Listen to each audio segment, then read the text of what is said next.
আমাদের কাছে এই দিনটি না ভোলার দিন। কোনোদিনই আমরা এই দিনটি ভুলে উঠতে পারবো না। প্রত্যেকটি সরকারি স্বাস্থ্যকেন্দ্র, স্বাস্থ্য প্রতিষ্ঠান, হাসপাতাল, সেগুলি সবকটিতে 11টা থেকে 11টা 2 নীরবতা পালন করা হবে অভয়ার আত্মার শান্তিতে, প্রদীপ উজ্জ্বলন করা হবে আত্মার শান্তিতে।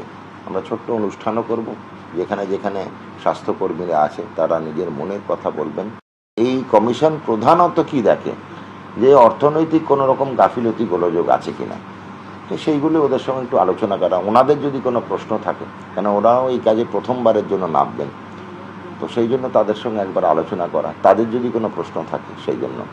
এটা প্রথমবারের সৌজন্যমূলক। এরপরে কমিশন নিজের মতো কাজ করবে স্বাধীনভাবে। সেই দিন, সেই রাত,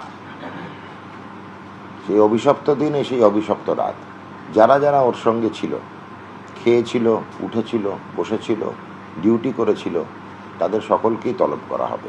ওই মৃত্যু ঘটে যাওয়ার পরে যারা যারা এসেছিলেন, কেন এসেছিলেন, কি করতে এসেছিলেন এবং এসে কি করেছিলেন, এইটুকুই আমরা তদন্ত করব।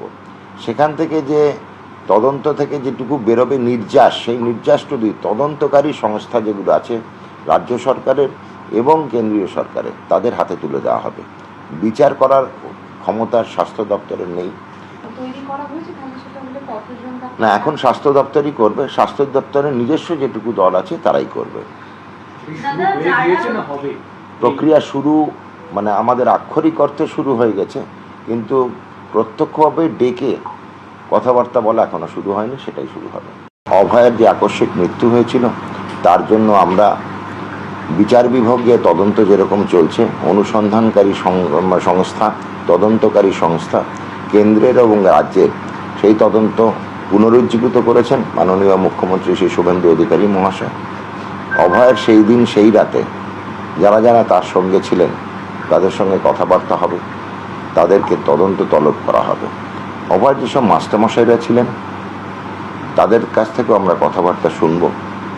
কোথায় কোথায় আমাদের ডিপার্টমেন্টাল গ্যাপ আছে বা ফাঁক আছে, চেস্ট বিভাগে কোথায় কোথায় কীরকম কী ফাঁক ছিল, সেই ফাঁকগুলো কেন ছিল, কিভাবে তৈরি হলো, পরবর্তীকালে সেই ফাঁকগুলো বুঝিয়ে ফেলা হলো, কিভাবে বুঝিয়ে ফেলা হলো এবং কেন বুঝিয়ে ফেলা হলো, কে কে বুঝিয়ে ফেললো, তো এইগুলো নিয়ে একটু তদন্ত তলব আমরা শুরু করেছি এবং সেটা অগ্রসর হবে।